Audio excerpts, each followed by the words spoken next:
Are you tired of listening to us talk? I don't blame you. So occasionally, we're going to ask you some questions.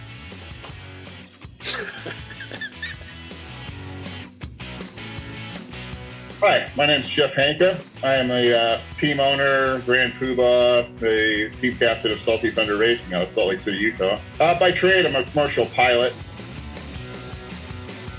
So, as a fan of classic sports car endurance racing, Lemons seemed to be a great fit for me. It was a series that really seemed like it promoted innovation, and creativity was more about fun.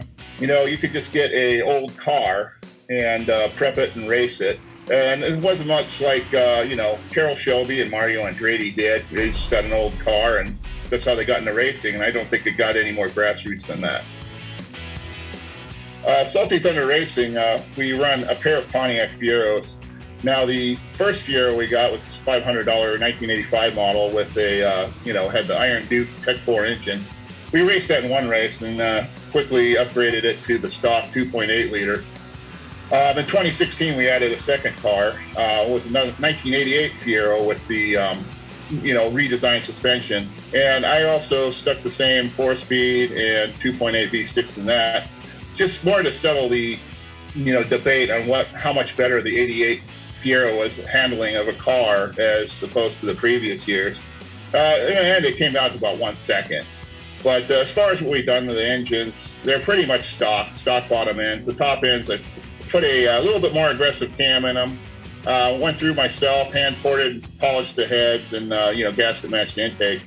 And then, for the most part, they're pretty stock, and I tend to keep them that way since they work. You could say it was the IOE since that is the top prize in Lemons, but I tend to think it was more to the 24-hour race.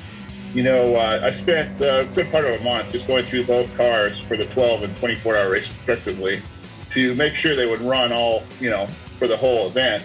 Replacing anything that was wearable, alternators, anything that might fail. And then, the 12-hour car, which is the 63 and the 1988 model Fiero, it ran the whole 12 hours pretty much without a hiccup. But what really I felt was accomplishment was the 90, which was the 1985 Fiero, the first car. When I went to bed at about 3 in the morning, I woke up about 8 o'clock, and I noticed the car was still running. And it ran all the way till noon, with not having to stop for anything. And to build a car that runs, at racing speed for 24 hours, I consider that to be my biggest accomplishment. Well, the biggest fails I have in Lemons are when the car comes in and there's a bunch of paying drivers standing around looking at a broken car in the paddock. I find that really disconcerting and embarrassing because nobody wants to stand around looking at a broken car. I'd say the worst one of those was our second race at Colorado in 2015. So about in the first hour of the race, the whole valve train shoot itself out. And, we went down to the auto parts store, did a top-end job at the track and got the car running and got the heroic fix. That goes back to the least laps we've ever turned in a race. And to me, that was the biggest failure on my part. And that sticks with me. It's just, ultimately the car fails. I feel like that's all falls on me as the car builder.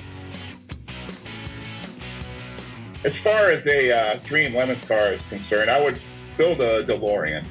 It's a timeless, beautiful car. It's got a bad reputation. Of course, I do the Back to the Future theme, and, John DeLorean is kind of one of those timeless automotive engineers and, execs. He had vision.